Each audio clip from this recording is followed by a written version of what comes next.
Hi Gemini and Gemini rising. Now carrying over from last month, we still have this sort of key theme running through here up until about mid-month, just after mid-month, of making the right connections to get the right information or the right what you're seeking to make this progress. It's a very progressive energy, right? And both of the Sun and Mercury are in this progressive area, so it's not so much what you know, but who you know, and then how you can do business together. This area is particularly connected to the internet and other forms of technology. It's also connected to maybe thinking outside of the box, just getting outside of the box, and maybe taking off in a slightly different direction to what you'd imagine. But as the month goes on, then the energies kind of pull inwards more, and then we're getting more this feeling of stuff going on behind the scenes, maybe in preparation mode.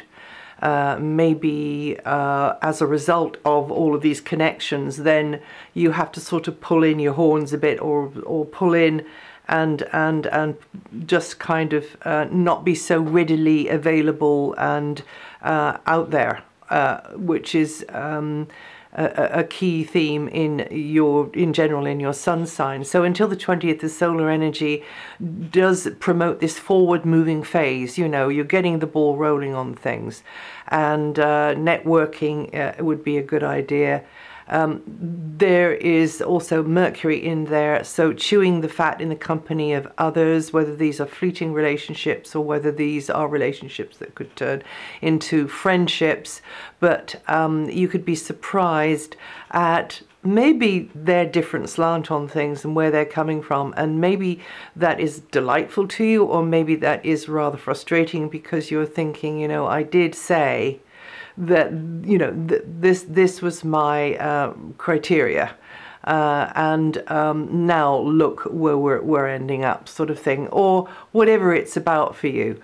It can go one way or the other, of course, as most of this of the aspects can do. Although some of them have a sort of fairer and more positive potential than others. But it always depends on your natal chart and where you're at in your life. Now, there is going to be a total lunar eclipse. Last month we had a solar eclipse, and this month it's the total lunar eclipse, which is going to be seen in some of the Americas. You can look that up. That'll be on the 4th.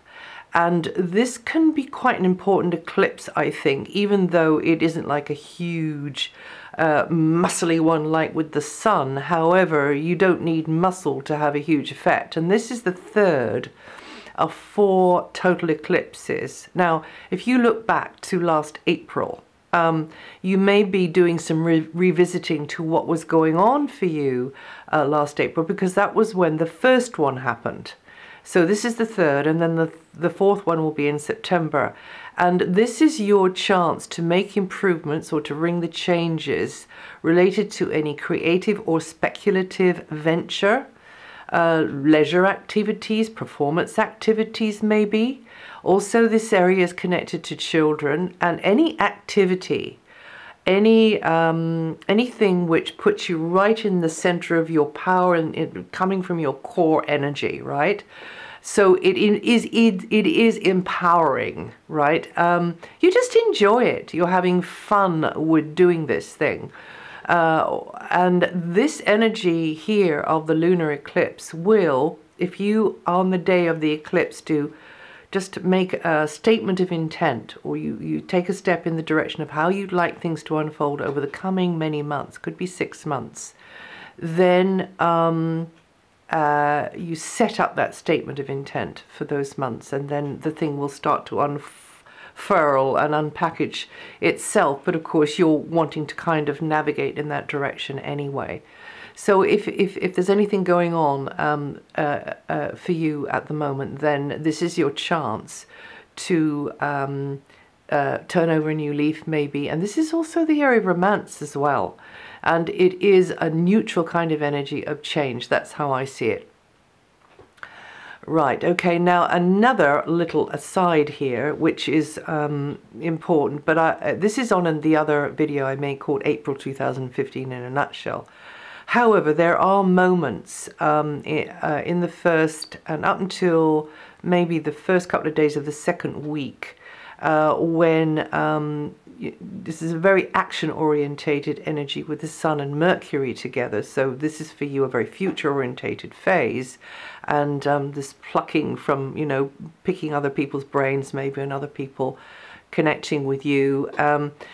But there is some more Uranus-Pluto coming in here, and that energy is going to be very much egged on by the lunar eclipse on the 4th. So the time that you need to be at your most Geminian, which is your most able to duck and dive and be flexible and versatile, is going to be then in the first week, but also the time when you are going to be maybe felt most pressured and most maybe on a deeper level pressured and maybe even feel slightly coerced, is going to be sort of in the second part of the first week and into the second week. So the days to watch out for when this energy is strongest for all of the signs is the 5th to the 8th, and then this energy could be, of course, going planet-wide as well. It is going to be going planet-wide, and it will be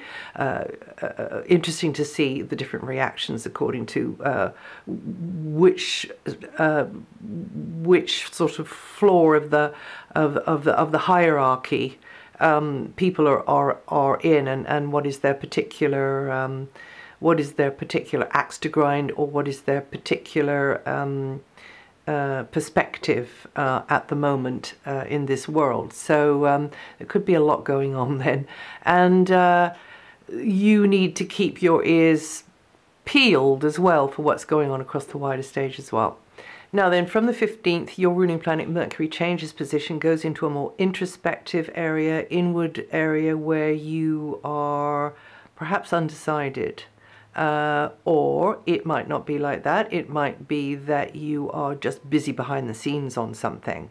Or it can be another way. It can be that you are more emotional in your thinking. You're more nostalgic. You're maybe harking back to the past.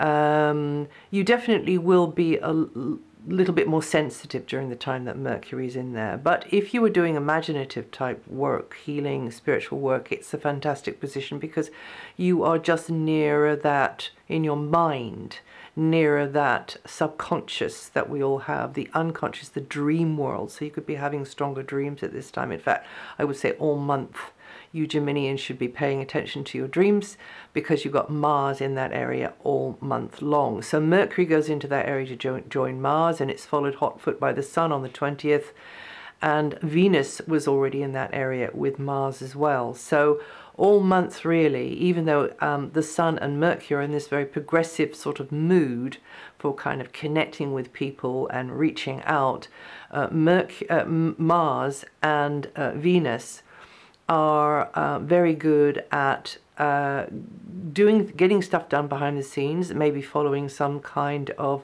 nurturing activities and practices and so on. That would be a good idea. But also getting things done behind the scenes, because Mars likes to be active. Mars likes to make decisions. Now, in this background area, it might be that you are having to be, you're having to prepare something.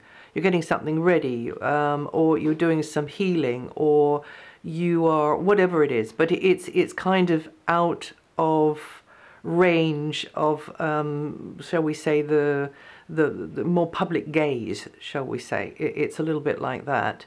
It's kind of in a private bubble or circle, okay?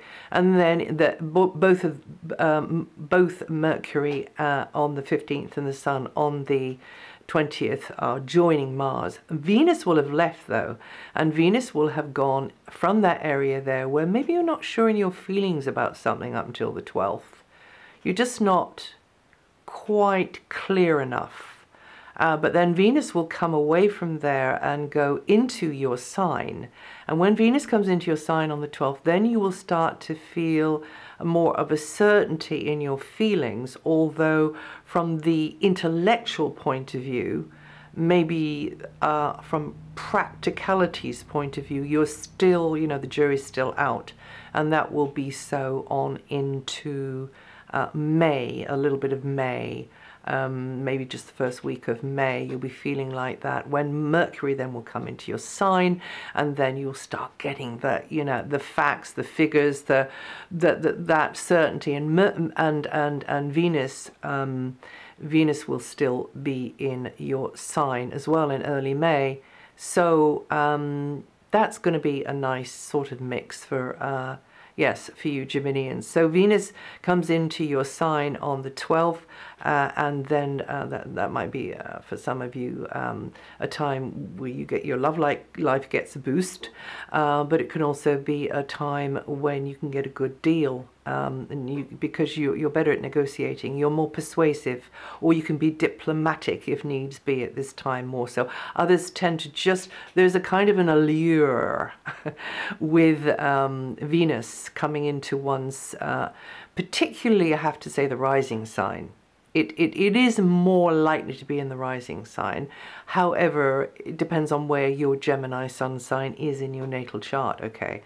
So there tends to be more of a feel-good factor when Venus comes into, but because Mars is still in indecisive 12th house area along with Mercury and the Sun, then there will be maybe some inner, I'm not going to say turmoil, but indecision, on the horns of a kind of dilemma. That's one way it can work, because it's quite an emotional area. But for some others of you, it might not be like that. Yes, it is true that the feelings can feel a little bit more raw in that area there, but it's also a fantastic area for healing practices, spiritual practices, touching base, connecting with your inner, deeper knowing. And just maybe waiting for Mercury and maybe Mars to come out of there to really get going with decisions, and that will be in May, going on into when the Sun comes into your sign, of course, in late May. So that's just a kind of a little bit of advice from somebody that's been here a long time in this world. Yeah, and that's how I would see that. Okay, so then, and there's lots of goodies that can be coming your way with Venus in your sign, even, you know, despite these background energies being so strong. So you should be listening to your intuition, you should be listening to your guides and your angels, you should be listening to whatever it is you call your kind of conscience or your deeper knowing. But with Venus in your sign, Venus rules money, you know, so as I say, you could be doing well with resources, finances, property, and the like. It could start to pick up there, although it's still kind of, you know, ongoing. It's still going to be ongoing, whatever is going on, because the decision maker and the initiator Mars is in the background. It'll be ongoing. It'll be a work in progress, whatever it is, whether it's you doing it or whether it's somebody else doing it, okay? And then when they come out of there in May, I think I said that, I think you get the point. All right, so from the 20th, yes, the solar energies change. That's the Sun going into the background area. And then we have Saturn. Now, Saturn is in a more challenging angle to your Sun sign now, Gemini, up until June, that is. And then there's a gap when it won't be. So you've got to be working a little bit harder, balancing and harmonizing with those on one-to-one, and that can be, you know, your nearest and dearest. That can be people that you're working with. However it is, there's got to be more compromise and cooperation going on there. And of course, the person that you are, you know, your opposite number or your partner or whoever it is in these close relationships, it can be friends, it can be family, they might not be having the same transit. So it will be you that feels a bit limited and frustrated by their behavior, their mood, their agenda, the time of their life they're in, and maybe a bit blinkered about it as well. I have to say. So this long transit, which is due to finish in 2017, apart from this short gap in between June and September, is for you to learn more about where you're coming from and what makes you tick. And yes, you will come up against barriers seemingly to be, you know, their fault. But actually, you've got to work harder at some self-understanding. And also, if it really is something that has been ongoing maybe before this transit and is chronically tiring you out and is just blocking you constantly in frustration, this transit will bring it to a head, and it will be the breaking. You know, it can either make a relationship or break a relationship. So it will be a breaking of that relationship, or maybe that style of relationship. Maybe you will still be able to keep the relationship afloat, but you will have to do some serious changing there, and it shouldn't be at your total expense either. Some people want to put the relationship on a new footing and have an agreement, and it's kind of formalized, you know, kind of take out a new contract with each other, whether this is in your personal life or not. That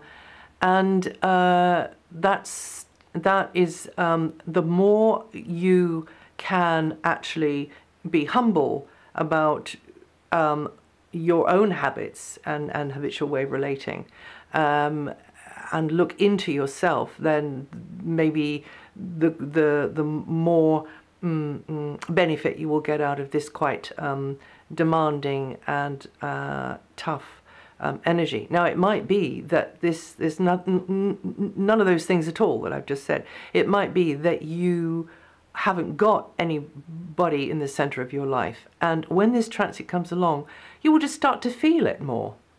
You'll just start to feel there's a gap. And this will be, for some of you, a time to be reaching out to get that right person, whether that's in your personal life or whether that's a working sort of colleague or whatever it is. Geminians born the 23rd to the 26th of May, or with 2 to 5 degrees rising, are going to feel that energy the most this forecast period.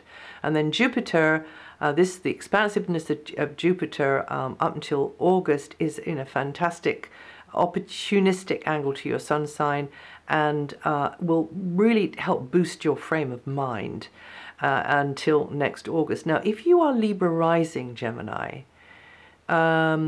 Libra rising or even Virgo rising, it can be, you might be getting some Saturn going through your, and this is getting into a different branch of astrology just for a few seconds, for a moment, shall I say.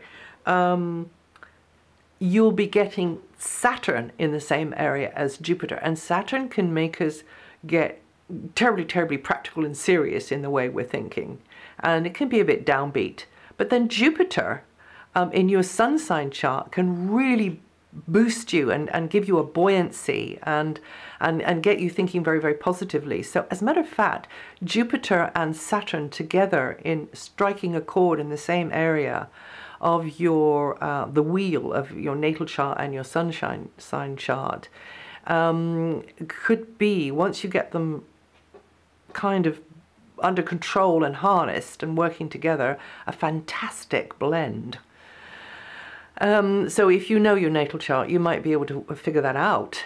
So anyway, there could be more exchanges which are positive, revealing, expanding your knowledge, and as I've said before, carving new landscapes into your mind, you know, and expanding and enlarging your mental landscape. And of course, some of you could be in education as well, so you're learning that way. But this is a huge, huge learning curve for you with Jupiter in here. And you Geminians born the 2nd to the 5th of June, or with 12 to 14 degrees rising, are going to be feeling this energy the most. This is a particular area for media, I have to say, as well as for making very, very, very important connections, making the right connections again. Just a word about the 17th and the 18th, where someone, it might be you, it might be somebody, has promised more than they can deliver, or is biting off more than they can chew. But apart from that, this is a pretty good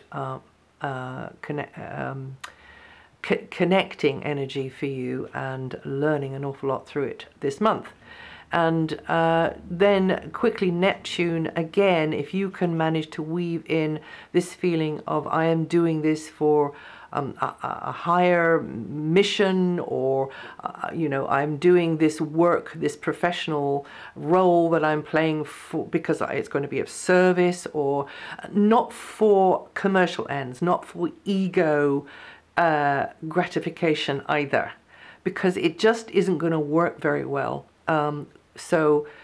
If you're doing something which is a little bit more charitable, which is more healing, which has got a kind of spiritual sort of mission behind it, without, you know, going completely overboard, then this is likely to work for you. Or something artistic. If something artistic, then this position of Neptune, which will be there for many a year to come, will work for you better.